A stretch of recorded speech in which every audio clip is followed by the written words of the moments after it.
Assalamualaikum sahabat hikmah karomah. Bayangkan, seorang kakek tua yang lemah dan kurus, difitnah menghamili seorang gadis dan diadili oleh seluruh warga desa yang murka. Dengan akan dihukum cambuk di tengah lapangan desa. Namun, ketika hukuman cambuk itu akan dilaksanakan, sebuah pertolongan Allah datang untuk menyelamatkan kakek tersebut. Siapakah sebenarnya yang menghamili gadis tersebut? Sebelum kita mulai ceritanya, jangan lupa untuk dukung kami dengan like dan subscribe channel Hikmah Karomah agar kami selalu semangat dalam berbagi cerita menarik lainnya. Bagi yang like dan subscribe ke channel ini, kami doakan semoga dimudahkan segala urusannya, dilapangkan rezekinya, disehatkan badannya, dan dikabulkan segala hajat dunia akhirat oleh Allah Subhanahu wa Ta'ala. Amin ya Robbal Alamin. Mari kita mulai ceritanya. Langit malam itu begitu sunyi. Angin bertiup pelan, menyapu dedaunan kering yang berserakan di jalanan kecil desa Sinarjati. Tapi ketenangan itu mendadak pecah, ketika terdengar suara tangisan dari sebuah rumah kayu di pinggiran desa. Tangisan seorang wanita muda yang mengoyak keheningan malam. Satu persatu warga keluar rumah, membawa obor dan lampu minyak. Mereka berjalan menuju sumber suara. Rumah itu milik seorang janda tua bernama Bu Raminah, yang tinggal bersama anak perempuannya, Nisa. Gadis berusia 20 tahun yang dikenal pendiam dan jarang berbicara banyak. Pintu rumah terbuka. Dari dalam, Nisa berjalan perlahan. Wajahnya pucat, tubuhnya gemetar, dan matanya sembab. Ia memegangi perutnya yang terlihat membesar. Orang-orang hanya bisa menatapnya bingung. "Anak siapa yang kau kandung itu, Nisa?" tanya seorang ibu-ibu dengan suara cemas. Nisa tak langsung menjawab. Ia menunduk, menggigit bibir, lalu mengangkat wajah dengan suara yang bergetar. "Itu anak dari kakek Ramli." Sekejap, suasana menjadi sunyi. Semua menatap Nisa, memastikan mereka tidak salah dengar. "Kakek Ramli? Yang tukang kayu itu?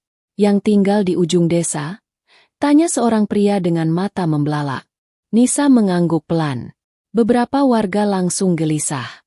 Ada yang menggerutu, ada yang mencak-mencak. Bahkan seorang pemuda bernama Rojak, yang dikenal galak dan suka mengatur, langsung melempar batang kayu ke tanah. "Kurang ajar. Orang setua itu bisa-bisanya menodai anak seumur cucunya." Tak butuh waktu lama. Kabar itu menyebar seperti angin topan. Warga berkumpul, membawa obor dan senjata seadanya. Mereka langsung mendatangi rumah kakek Ramli yang berada di ujung desa. Rumah kecil berdinding bambu itu terlihat gelap. Kakek Ramli sedang tertidur di dalam, tidak tahu apa-apa. Saat pintu diketuk keras dan diteriaki, ia bangun dengan kaget. "Ada apa malam-malam begini?"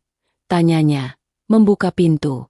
Tanpa banyak kata, Rojak langsung menarik tangan kakek Ramli. "Keluar, Kek. Kau harus bertanggung jawab atas perbuatanmu." "Apa maksudnya ini, Nak Rojak?" tanya kakek Ramli dengan suara lemah. "Kau menghamili Nisa. Kau mencoreng nama baik desa." Kakek Ramli terdiam. Wajahnya bingung. Ia bahkan tampak tidak mengerti apa yang sedang terjadi. "Aku tidak tahu apa-apa. Aku tidak pernah." Belum selesai ia bicara, sebuah tamparan mendarat di pipinya. Seorang warga tua yang biasanya bijak pun ikut marah. "Jangan kau berpura-pura. Nisa sudah mengaku. Dia tidak mungkin bohong." Dalam waktu singkat, tangan-tangan menarik kakek Ramli dari dalam rumah. Ia hanya bisa pasrah. Tubuhnya ringkih tak mampu melawan. Langkah kakinya diseret menuju balai desa. Di sepanjang jalan, sorot mata warga membara. Mereka mengumpat, mencaci, dan ada yang melempari kerikil ke tubuhnya. Tak ada yang bertanya lebih lanjut. Tak ada yang mencari bukti. Mereka hanya mendengar satu pengakuan dari seorang wanita muda, dan itu sudah cukup untuk membuat mereka yakin bahwa kakek Ramli bersalah. Sesampainya di balai desa, kakek Ramli didudukkan di kursi kayu tua. Tangan dan kakinya diikat. Sementara Rojak berdiri paling depan, mengatur warga, menyusun rotan, dan membentuk barisan. Ia tampak begitu semangat, seperti sedang menanti momen yang sudah lama ia tunggu. Besok pagi, Kita laksanakan hukuman cambuk. Biar semua tahu, tak ada ampun untuk pelaku aib seperti ini. Sorak-sorai menggema. Tak seorang pun bertanya apakah benar kakek Ramli pelakunya. Tak ada satupun yang peduli pada wajah tua yang kini tampak penuh luka dan sedih. Malam itu, kakek Ramli duduk dalam dingin, dirantai di kursi balai desa. Sementara warga pulang satu persatu, yakin bahwa mereka telah menjalankan kebenaran. Tapi langit di atas desa Sinarjati malam itu tampak berbeda. Awan mulai menebal, dan bintang-bintang menghilang. Seolah ada sesuatu yang sedang mengintai, menunggu, dan akan datang esok pagi. Fajar menyingsing di desa Sinarjati, tapi bukan dengan ketenangan seperti biasanya. Hari itu, matahari belum tinggi, namun balai desa sudah dipenuhi warga. Mereka membawa rotan, kursi, dan tali. Semua sibuk menyiapkan pelaksanaan hukuman cambuk terhadap kakek Ramli. Suara rojak mendominasi udara pagi. Cepat, ikat tiangnya lebih kuat. Jangan sampai si tua itu kabur. Warga menurut saja. Bahkan para ibu-ibu ikut hadir, membawa anak-anak mereka yang masih kecil. Beberapa orang tua bilang, ini akan menjadi pelajaran penting, bahwa perbuatan bejat harus dibayar setimpal. Kakek Ramli duduk terikat di tengah lapangan. Wajahnya lelah, matanya sembab. Namun tidak ada amarah, hanya tatapan kosong, seolah ia belum percaya dengan apa yang terjadi padanya. Dari arah timur, Nisa datang bersama ibunya, Bu Raminah. Wajah Nisa tertunduk, dan perutnya yang membesar menonjol jelas di balik kain lusuh yang ia kenakan. Warga segera membuka jalan. Semua tatapan tertuju pada Nisa, seakan ia adalah saksi utama kejahatan itu. Rojak berdiri di sebelahnya. Katakan di depan semua warga, siapa yang menghamilimu? Seru Rojak lantang. Nisa diam. Rojak mendekat, membisikkan sesuatu di telinganya. Nisa mengangguk kecil, lalu dengan suara pelan ia berkata, kakek Ramli, dia pelakunya. Sorak warga membahana. Mereka yakin sekarang, tidak ada lagi ruang untuk pembelaan. Tidak ada yang mempertanyakan kejanggalan. Seperti mengapa Nisa tiba-tiba berani bicara di hadapan umum setelah sebelumnya selalu menghindar. Tak ada yang bertanya, sejak kapan mereka berdua terlihat dekat. Tak ada yang mau mengingat bahwa kakek Ramli adalah tukang kayu yang hampir tidak pernah keluar rumah kecuali untuk mengantar kursi pesanan dan salat di masjid. Hukuman pun segera disiapkan. 5 batang rotan diletakkan di atas meja kayu. Rojak berdiri dengan rotan di tangan. Dia yang ditunjuk sebagai eksekutor. Dengan senyum sinis, ia melirik kakek Ramli. Ini pembalasan atas perbuatanmu yang memalukan, katanya. Warga berkerumun. Beberapa merekam dengan ponsel mereka. Suasana panas dan riuh. Semua menanti momen cambuk pertama mendarat di punggung si tua renta itu. Tiba-tiba, langit berubah. Awan hitam bergulung dengan cepat. Seperti disapu oleh kekuatan besar yang datang entah dari mana. Angin bertiup kencang. Pohon-pohon bergoyang hebat. Debu dan daun beterbangan. Warga mulai panik. Rojak menoleh ke langit. Kenapa mendung tiba-tiba? Suara gelegar petir memecah langit. Seketika, petir menyambar tiang besi di sudut lapangan balai desa. Ledakan keras terdengar, dan tiang itu roboh menghantam meja tempat cambuk disusun. Batang rotan terpental ke segala arah. Api kecil menyala di rumput kering, lalu padam ditiup angin. Suasana berubah menjadi kacau. Beberapa warga teriak ketakutan. Anak-anak menangis. Nisa terpaku, tubuhnya gemetar. Bu Raminah memeluknya erat-erat. Rojak berdiri kaku, wajahnya pucat. Kakek Ramli masih duduk di kursinya, tak bergeming. Matanya terpejam. Hanya bibirnya yang tampak bergerak, melafazkan sesuatu yang hanya dia dan Allah yang tahu. Langit masih bergemuruh. Tapi perlahan, hujan turun deras, mengguyur seluruh lapangan balai desa. Suara cambuk yang hendak membelah udara kini digantikan oleh suara rintik air yang jatuh membasahi tanah. Tak ada yang berkata-kata. Semua hanya bisa berdiri, basah kuyup, menyaksikan kejadian yang tak bisa mereka mengerti. Kepala desa akhirnya angkat bicara. Hukuman ditunda. Ini pertanda dari Allah. Kita tunggu waktu yang lebih jelas. Warga mulai bubar. Perlahan-lahan mereka meninggalkan lapangan dengan perasaan campur aduk. Ada yang kecewa, ada yang takut, ada yang mulai ragu.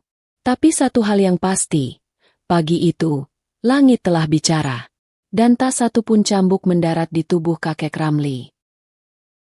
Sejak pagi itu, balai desa tak lagi ramai. Warga mulai membicarakan kejadian aneh yang membuat mereka berpikir ulang.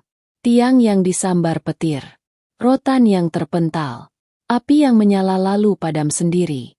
Semua seolah memberi tanda bahwa sesuatu tidak beres dalam rencana mereka. Tapi Rojak tidak tinggal diam. Ia berjalan dari rumah ke rumah, menenangkan warga dengan suara keras. Itu cuma cuaca. Petir dan angin bisa datang kapan saja. Jangan dikait-kaitkan dengan hal gaib. Hukum harus tetap jalan.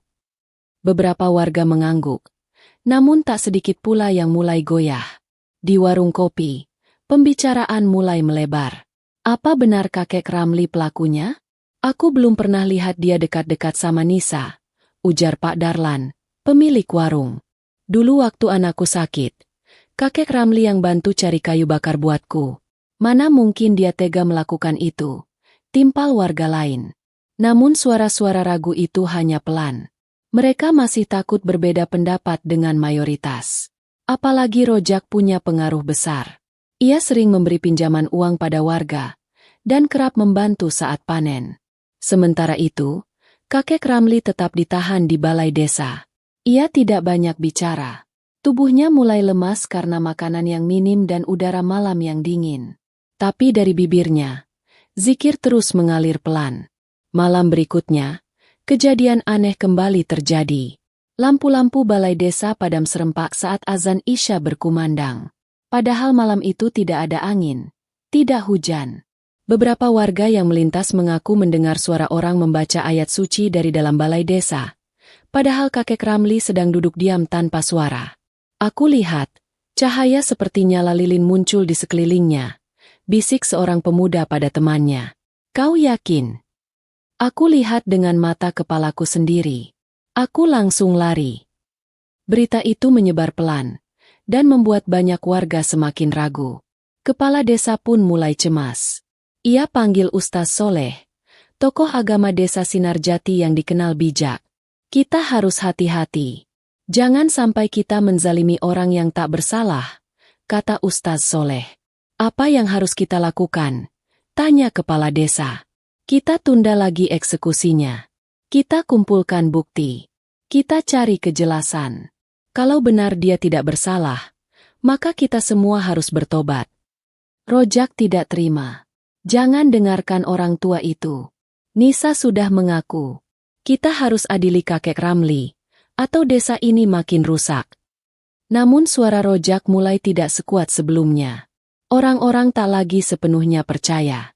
Beberapa mulai menghindarinya. Bahkan Nisa pun terlihat makin gelisah. Ia sering duduk sendirian, memandangi perutnya yang makin besar. Wajahnya semakin pucat.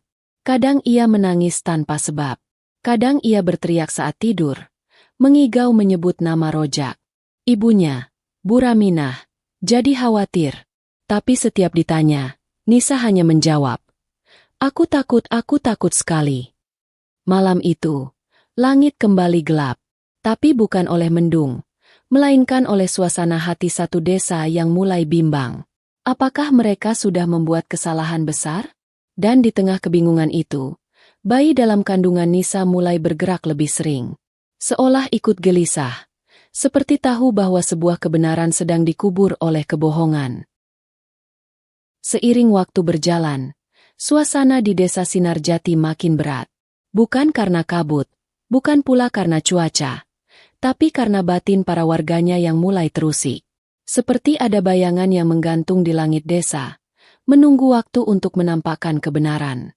Di malam-malam tertentu, beberapa warga mulai mengalami mimpi aneh. Pak Darlan, pemilik warung kopi, bermimpi melihat kakek Ramli sedang duduk di sebuah bangku panjang di tengah taman yang sangat indah. Di sekitarnya, pohon-pohon rindang, burung-burung bernyanyi, dan suara air mengalir menyejukkan telinga. Di tangan kakek Ramli ada pahat kayu, dan di pangkuannya, sebilah papan yang ia ukir dengan nama-nama Allah. Aku terbangun dengan keringat dingin, cerita Pak Darlan ke istrinya. Tapi rasa damainya belum hilang sampai sekarang. Di malam yang sama, Bu Midah, janda tua yang tinggal di pinggir sawah, juga bermimpi. Ia melihat Nisa duduk sendirian di tengah ruangan gelap, menangis. Di belakangnya berdiri bayangan hitam besar yang menutup mulutnya dengan tangan kasar. Nisa berusaha berteriak, tapi tak bisa. Bayangan itu menyeringai sambil menunjuk ke arah balai desa. Bu Midah tak tahu harus bicara pada siapa. Tapi pagi harinya, ia datang ke rumah Ustaz Soleh. Saya tidak tahu arti mimpi itu, Ustaz, tapi saya merasa ada yang salah di desa ini. Ustaz Soleh hanya menatap lekat-lekat wajah Bu Midah, lalu mengangguk perlahan. Hari itu juga, Ustaz Soleh mendatangi balai desa. Ia meminta untuk berbicara langsung dengan kakek Ramli. Kepala desa mengizinkan. Kakek Ramli duduk bersandar di tiang kayu.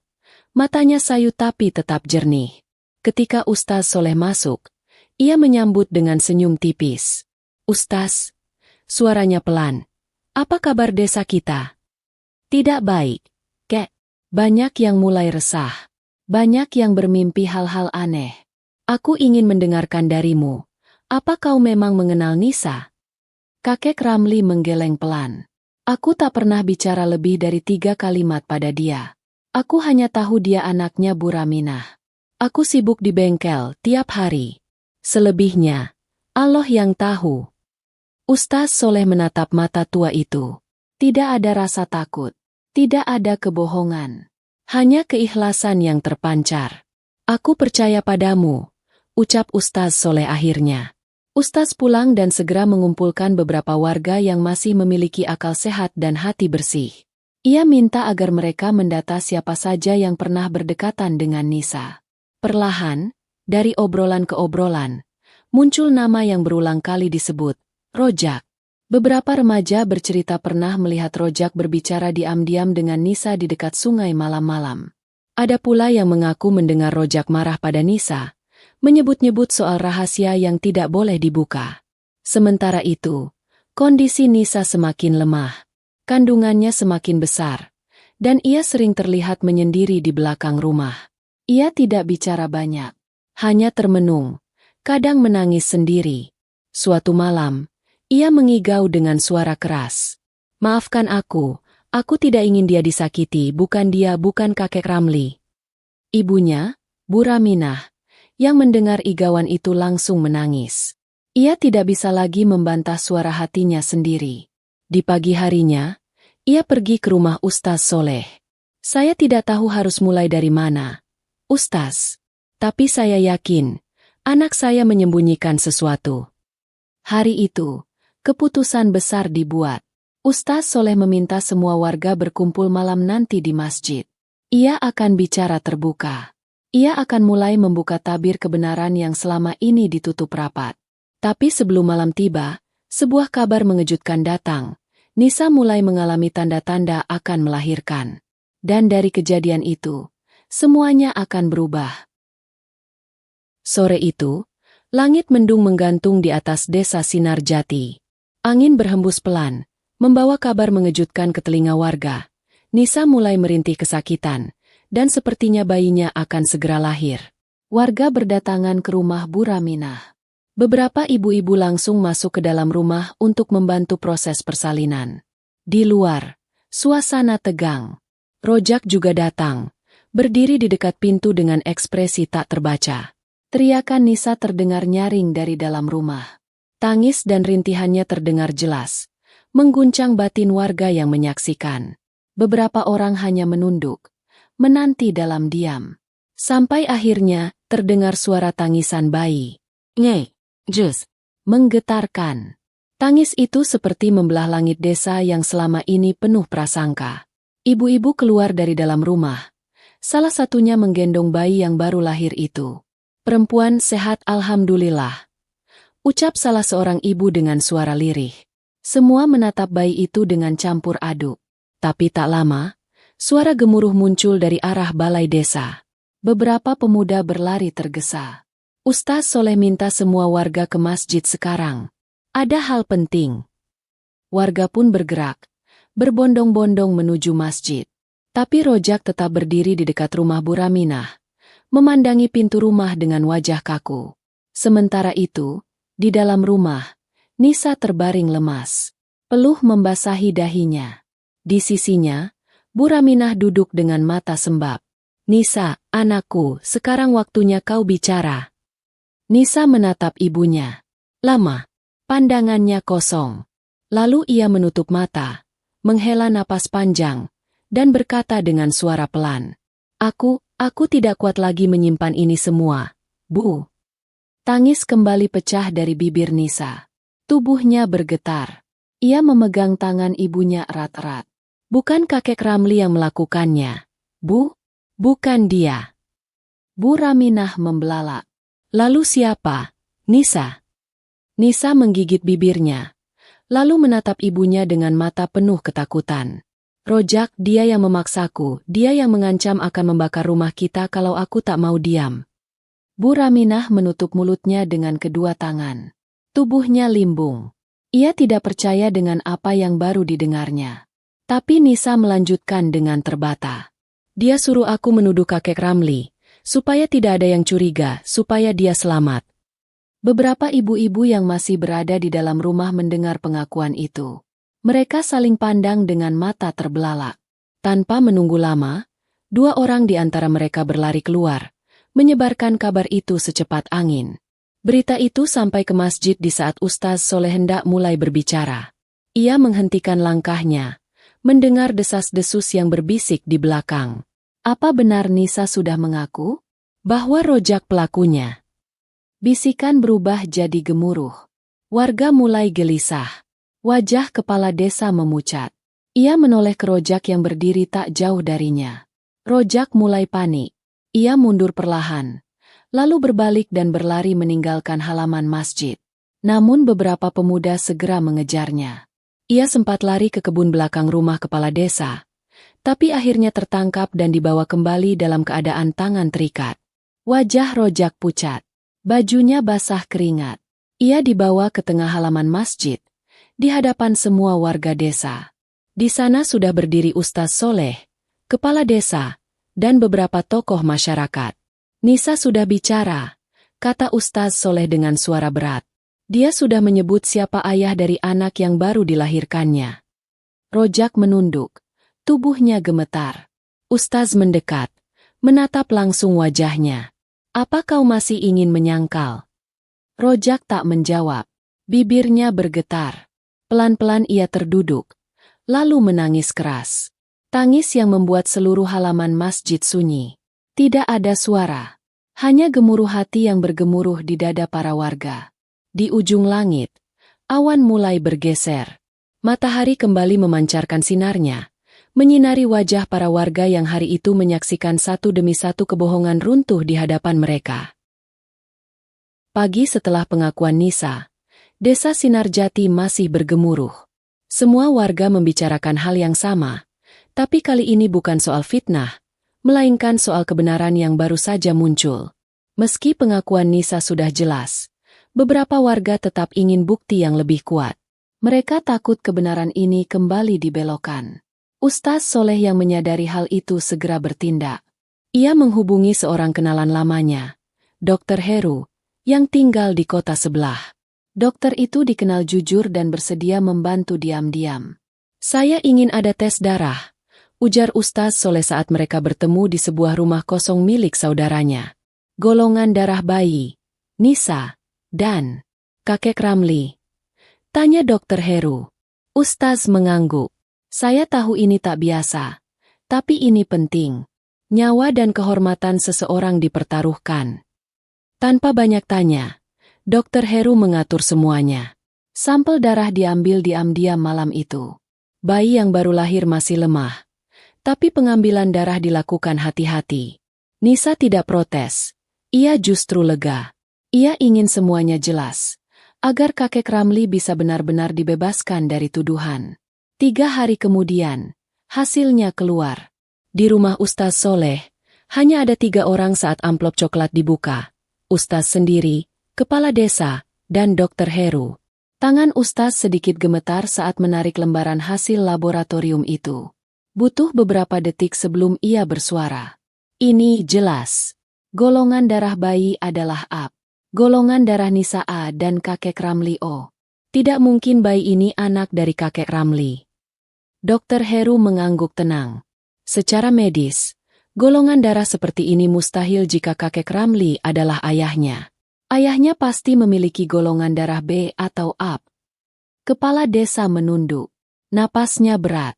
Jadi, fitnah ini sungguh fitnah yang kejam.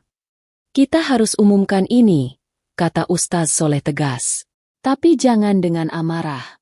Kita bawa bukti ini dengan kepala dingin, agar tidak terjadi keributan. Sore harinya, masjid desa kembali dipenuhi warga. Kali ini bukan untuk eksekusi, tapi untuk pengumuman. Kakek Ramli juga hadir, duduk di saf depan, ditemani 2 orang pemuda yang membantunya berjalan. Meski wajahnya terlihat lelah, matanya tetap tenang. Ustaz Soleh naik ke mimbar, memegang selembar kertas hasil laboratorium itu. Saudaraku sekalian, hari ini saya ingin menyampaikan hasil pemeriksaan darah dari bayi Nisa. Ini bukan untuk membuka aib, tapi untuk menegakkan kebenaran dan mengembalikan kehormatan yang sempat dirampas. Warga terdiam. Tidak satu pun bersuara. Dengan ini kami nyatakan, berdasarkan bukti medis, bayi itu bukan anak dari kakek Ramli. Secara golongan darah, hal itu mustahil. Suara gaduh kecil mulai terdengar. Beberapa warga menunduk malu. Beberapa mulai menangis. Ustaz Soleh melanjutkan, saudaraku, kita semua pernah salah. Kita menuduh tanpa bukti. Kita hampir menyakiti orang tak bersalah. Tapi Allah masih sayang pada kita. Ia tunjukkan jalan sebelum kita jatuh terlalu dalam. Rojak tidak hadir di masjid sore itu. Ia masih ditahan di rumah kepala desa, menunggu proses hukum adat. Tapi berita tentang hasil tes darah itu sampai juga ke telinganya. Dan saat mendengarnya, wajahnya langsung pucat. Ia tahu, semua sudah terbuka. Dan tidak akan ada jalan untuk lari. Di sisi lain, kakek Ramli hanya menatap langit-langit masjid dengan tenang. Ia tidak berkata-kata, tidak menangis, tidak marah. Bibirnya hanya komat kamit melafalkan zikir, seperti biasa. Namun kali ini, zikir itu terdengar lebih dalam, lebih damai, lebih kuat. Karena ia tahu, Allah telah menunjukkan kuasanya. Malam itu, balai desa kembali disiapkan.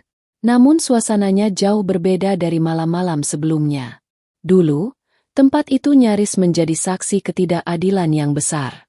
Kini, tempat itu akan menjadi saksi penegakan keadilan yang sebenar-benarnya. Warga berdatangan tanpa diminta. Tidak ada yang ingin ketinggalan. Semua merasa harus menyaksikan apa yang akan terjadi malam itu sebagai bentuk pertanggungjawaban mereka. Di tengah balai desa telah disiapkan 2 tiang kayu. Di depan tiang itu, sebuah meja kayu ditutupi kain putih, tempat ditaruh kitab hukum adat yang selama ini dipatuhi oleh seluruh warga desa Sinarjati. Kepala desa berdiri di tengah kerumunan. Wajahnya tegas, tapi matanya merah. Ia tahu, malam ini bukan sekadar pelaksanaan hukuman. Ini juga malam penebusan dosa bagi seluruh warga yang sempat menzalimi kakek Ramli. Tak lama kemudian, 2 orang digiring masuk. Yang pertama, seorang laki-laki dengan tangan terikat, mata tertunduk, langkah lunglai. Dialah Rojak.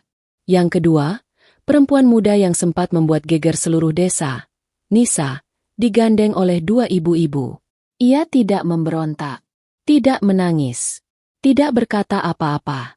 Hanya dia menatap tanah, seakan pasrah dengan nasibnya. Warga menahan napas. Suara jangkrik malam pun terdengar jelas di sela keheningan. Ustaz Soleh melangkah ke depan. Ia membuka kitab hukum adat, lalu membacakan isi hukuman dengan suara lantang. Atas dasar pengakuan dan bukti, serta persetujuan seluruh tetua desa, maka Rojak dan Nisa akan dikenakan hukum cambuk. Sebagai peringatan bagi siapa saja yang berani menodai kehormatan dan menutupi kejahatan dengan kebohongan. Terdengar isak kecil dari beberapa warga perempuan. Namun tak ada yang membantah. Eksekutor hukum adat maju dengan cambuk rotan di tangan. Ia menatap kepala desa sejenak, dan ketika kepala desa mengangguk, cambuk pertama diayunkan ke punggung Rojak. Plah! Suara keras itu menggema. Rojak menggertakkan gigi, menahan sakit. Cambuk kedua menyusul. Lalu ketiga. Sampai jumlah yang ditentukan selesai. Giliran Nisa. Ia tidak melawan. Hanya tubuhnya gemetar saat cambuk pertama menyentuh punggungnya. Warga yang melihat hanya bisa diam. Beberapa meneteskan air mata. Mereka sadar, kesalahan tidak hanya pada dua orang itu. Tapi mereka semua pernah ikut menghakimi tanpa tahu kebenaran. Setelah hukuman selesai, kedua orang itu dibawa ke dalam ruang karantina. Warga tetap berdiri di tempatnya, seperti tak ingin pulang sebelum satu hal terakhir dilakukan. Kepala desa memanggil kakek Ramli ke depan. Dibantu dua pemuda, kakek itu berjalan pelan ke tengah balai desa. Wajahnya tetap tenang. Matanya tajam menatap semua orang. Kepala desa berdiri di sampingnya, lalu mengangkat suara. Saudaraku semua, hari ini kita telah menyaksikan kebenaran. Dan sekarang, kami semua di hadapanmu, Kek, meminta maaf. Semua warga serempak menunduk. Suara tangis terdengar dari segala arah. Beberapa ibu-ibu sujud. Anak-anak menangis. Laki-laki dewasa menggigit bibir menahan penyesalan. Kami telah salah. Kami ikut menuduh, ikut mendiamkan, dan ikut membiarkan fitnah hidup. Maafkan kami, Kek. Kakek Ramli menatap mereka semua. Ia tidak berkata-kata. Tangannya perlahan terangkat ke langit, dan bibirnya hanya mengucap pelan. Astagfirullah, semoga Allah mengampuni kita semua. Lalu ia duduk di kursi yang disiapkan. Malam itu, langit desa Sinarjati kembali terang. Bintang-bintang bermunculan di atas sana, seolah menjadi saksi bahwa keadilan akhirnya datang di tempat yang dulu hampir kehilangan nurani. Setelah malam panjang yang penuh tangis dan pengakuan itu, kehidupan desa Sinarjati mulai berubah pelan-pelan. Tapi luka di hati warganya belum sepenuhnya sembuh. Mereka masih dibayangi rasa bersalah yang mendalam, terutama terhadap kakek Ramli, yang selama ini hidup tenang tapi dipaksa menerima tuduhan paling keji dalam hidupnya. Di pagi yang sunyi, kakek Ramli pulang ke rumahnya. Ditemani dua pemuda, ia berjalan pelan menelusuri jalan setapak yang dulu dipenuhi cemoohan, kini dihiasi tatapan malu dan haru. Banyak warga yang menyapanya di jalan, tapi tak ada satupun yang sanggup menatap matanya. Assalamualaikum, Kek, kata seorang anak kecil dari balik pagar. Kakek Ramli hanya mengangguk pelan. Waalaikumsalam, Nak. Sesampainya di depan rumahnya yang sederhana, ia berhenti sejenak. Tangan tuanya menyentuh daun pintu yang selama ini tertutup rapat. Tidak ada yang berubah di sana. Bangku kayu di beranda masih miring seperti terakhir kali ia duduki. Sepotong sandal usang masih tergeletak di pojok. Debu menyelimuti lantai dan gagang pintu. Ia buka pintu perlahan. Ruangan dalam menyambut dengan keheningan yang nyaris menyayat. Tidak ada orang di dalam. Tidak ada suara. Hanya aroma kayu tua yang menyimpan kenangan masa lalu. Ia duduk di kursi goyang tua. Di depannya ada meja kecil dengan Al-Quran lusuh yang masih terbuka di halaman terakhir yang ia baca. Tangannya meraba mushaf itu perlahan. Lalu ia memejamkan mata. Air mata jatuh, tanpa suara. Tak lama, terdengar ketukan pelan di pintu. Seorang anak laki-laki kecil berdiri di depan, membawa bungkusan makanan. Ibu saya titip ini, Kek, katanya maaf karena dulu ikut bicara kasar. Kakek Ramli tersenyum. Terima kasih, Nak. Sampaikan salam untuk ibumu. Anak itu mengangguk dan pergi. Tapi tak lama, anak lain datang. Lalu dua orang ibu-ibu. Kemudian sekelompok pemuda. Satu persatu, warga datang ke rumah kecil itu. Ada yang membawa makanan, buah-buahan, bahkan sapu dan kain pel. Mereka tidak bicara banyak. Mereka hanya membersihkan halaman, menyapu lantai, mengepel ruang tamu. Semua bekerja dalam diam. Di tengah semua itu, kakek Ramli tetap duduk di kursi goyangnya. Matanya yang mulai buram menatap mereka satu persatu. Ia tidak menyuruh, tidak mengusir, hanya memandangi mereka dengan senyum tipis dan mata berkaca-kaca. Ustaz Soleh juga datang siang itu. Ia duduk di samping kakek, membawa seteko air hangat dan 2 gelas. Saya belum pernah melihat warga sedesa ini begitu menyesal. Kek, ucapnya pelan. Kakek Ramli tersenyum.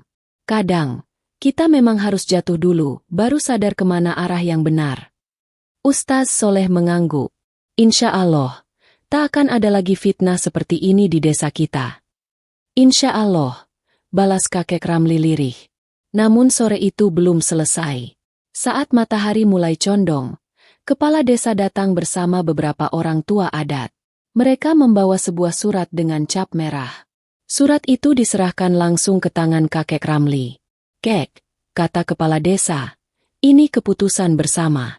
Rumah ini akan direnovasi oleh warga sebagai bentuk penebusan kesalahan. Dan, sebagai bentuk kehormatan, mulai hari ini, engkau kami angkat sebagai penasihat desa. Kakek Ramli menatap surat itu lama. Ia mengangguk pelan. Terima kasih. Tapi jangan lakukan ini untukku. Lakukanlah agar anak-anak di desa ini tidak tumbuh dengan hati yang mudah percaya pada kebohongan. Semua yang hadir menunduk dalam-dalam. Hari itu, rumah kecil yang sempat sunyi itu berubah jadi tempat yang paling ramai di desa.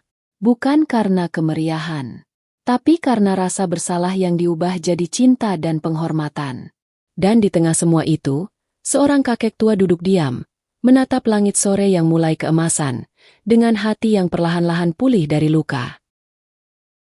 Beberapa minggu telah berlalu sejak malam cambuk itu.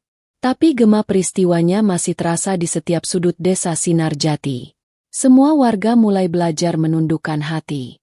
Tidak ada lagi yang berani asal bicara, apalagi menuduh tanpa bukti. Tapi ada satu hal yang masih mengganjal di hati kakek Ramli, makam istrinya. Sejak fitnah itu mencuat, ia belum pernah menziarahi pusara sang istri. Bukan karena lupa, tapi karena terlalu berat datang ke tempat itu dengan hati yang penuh luka. Namun pagi itu, setelah sholat subuh di masjid, ia duduk sebentar di teras rumah, menatap langit yang mulai terang. Lalu ia bangkit. Dikenakannya sarung dan baju putih. Tangannya menggenggam tongkat bambu. Ia berjalan menuju bukit kecil di belakang desa, tempat istrinya dimakamkan. Di sana, rerumputan tumbuh liar. Tapi nisan masih berdiri tegak. Kakek Ramli duduk di samping pusara itu, memegang nisan dengan tangan gemetar. Bu, aku difitnah. Tapi Allah tolong aku. Semua sudah tahu sekarang, aku tidak salah. Air matanya menetes satu-satu, jatuh ke tanah yang mulai mengering. Angin pagi berembus pelan, seolah alam ikut menyimak ucapannya. Tak lama, langkah kaki terdengar mendekat. Ustaz Soleh datang bersama beberapa warga muda. Mereka membawa alat kebersihan dan bunga-bunga segar. Tanpa diminta, mereka mulai membersihkan makam itu. Menyapu tanahnya, merapikan batu-batu kecil di sekitarnya. Kakek Ramli hanya menunduk. Ia tak mampu berkata-kata, tapi hatinya hangat. Ini bukan sekadar pembersihan makam. Ini pemulihan kehormatan yang dulu diinjak-injak tanpa ampun. Ustaz Soleh meletakkan seikat bunga di atas pusara. Kami semua berutang pada kakek, pada kesabaran dan keteguhan hati kakek. Setelah ziarah itu, desa kembali berdenyut dengan kehidupan. Tapi kehidupan yang baru, penuh kehati-hatian dan rasa hormat. Kepala desa mengadakan pertemuan rutin 2 pekan sekali di balai desa, bukan untuk mengadili orang, tapi untuk musyawarah dan penguatan nilai kebaikan. Di salah satu pertemuan itu, kakek Ramli diminta memberikan nasihat. Ia berdiri di depan warga, memegang tongkat bambu yang sudah usang. Orang tua seperti saya mungkin tidak tahu banyak soal hukum, tapi tahu satu hal yang paling penting. Jangan mudah percaya pada satu mulut, sebelum kau dengar 2 sisi. Karena fitnah itu seperti api kecil yang dibiarkan di dalam rumah. Kalau tidak segera padam habis semuanya. Warga terdiam. Kalimat itu membekas dalam. Seorang ibu-ibu di pojok ruangan meneteskan air mata. Seorang bapak-bapak tua memeluk lututnya erat-erat. Di luar balai desa, anak-anak mulai bermain lagi. Mereka tidak takut-takut melewati rumah kakek Ramli seperti dulu. Bahkan sekarang, mereka sering berkumpul di halamannya, minta dibacakan kisah-kisah masa lalu oleh sang kakek yang suaranya lembut dan penuh hikmah. Dan pada suatu sore, saat matahari hendak tenggelam di ujung sawah, seorang pemuda mendekati kakek Ramli di beranda. "Kek, aku mau belajar. Bukan hanya dari buku, tapi dari hidup. Boleh aku sering ke sini?" Kakek Ramli tersenyum. Pintu rumah ini selalu terbuka untuk siapa saja yang ingin belajar dan memperbaiki diri. Di balik senyuman itu, harga diri yang dulu dirampas, kini telah kembali. Tidak hanya ke tangan kakek Ramli, tapi ke seluruh desa Sinarjati yang sempat kehilangan akalnya, dan kini menemukan kembali hatinya. Malam itu, langit desa Sinarjati dipenuhi bintang. Angin bertiup pelan membawa aroma tanah yang baru saja disiram hujan sore tadi. Di tengah keheningan itu, masjid desa terlihat ramai. Tapi bukan karena acara besar. Hanya pengajian sederhana, seperti biasanya, yang kini kembali rutin setiap malam Jumat. Di saf depan, kakek Ramli duduk bersila. Di sampingnya, beberapa anak muda membuka kitab, menyimak pelajaran dari Ustaz Soleh. Tapi malam itu berbeda. Setelah Ustaz menyampaikan pelajaran, ia menoleh ke arah kakek Ramli. "Kek, malam ini kami ingin dengar cerita dari kakek. Bukan cerita sedih, tapi kisah hidup yang bisa kami bawa jadi pelajaran." Semua mata tertuju pada sosok tua itu. Kakek Ramli tidak buru-buru menjawab. Ia menghela napas panjang, lalu mulai bicara dengan suara pelan, tapi jelas. "Aku ini bukan siapa-siapa. Hanya orang tua yang hidup sendiri sejak istriku meninggal. Tidak punya banyak, tidak punya anak. Tapi Allah kasih aku satu anugerah kesabaran." Anak-anak muda menunduk. Suara jangkrik menyelip di sela-sela kalimatnya. "Dulu aku difitnah, dipermalukan, dituduh melakukan perbuatan yang tidak pernah aku bayangkan. Dan semua orang percaya. Tanpa tanya, tanpa pikir panjang." Ia berhenti sebentar, menatap lantai masjid yang dingin. Tapi Allah tidak tidur. Dia lihat semua. Dan saat waktunya tiba, dia tunjukkan kebenaran itu, tanpa aku harus teriak. Beberapa pemuda mengangguk pelan. Ada yang mengusap air mata dengan lengan baju. Kakek Ramli melanjutkan. "Yang penting itu bukan membalas, tapi menjaga hati.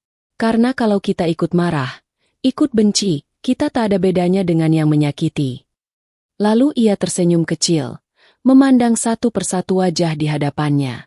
"Aku maafkan semua. Bukan karena aku suci, tapi karena aku ingin hidup tenang. Dan aku ingin kalian semua hidup tanpa membawa dosa pada orang tua seperti aku." Malam itu, suasana masjid berubah jadi haru. Tidak ada yang bicara setelahnya. Hanya zikir yang mengisi ruang malam, seperti pelukan langit untuk bumi yang sempat terluka. Beberapa hari kemudian, balai desa dipenuhi tenda. Tapi kali ini bukan untuk hukuman, melainkan untuk syukuran. Warga desa Sinarjati mengadakan acara besar, peringatan 3 bulan pemulihan. Semua warga membawa makanan dari rumah. Ada pentas anak-anak, pertunjukan marawis, dan pembacaan puisi dari para remaja desa.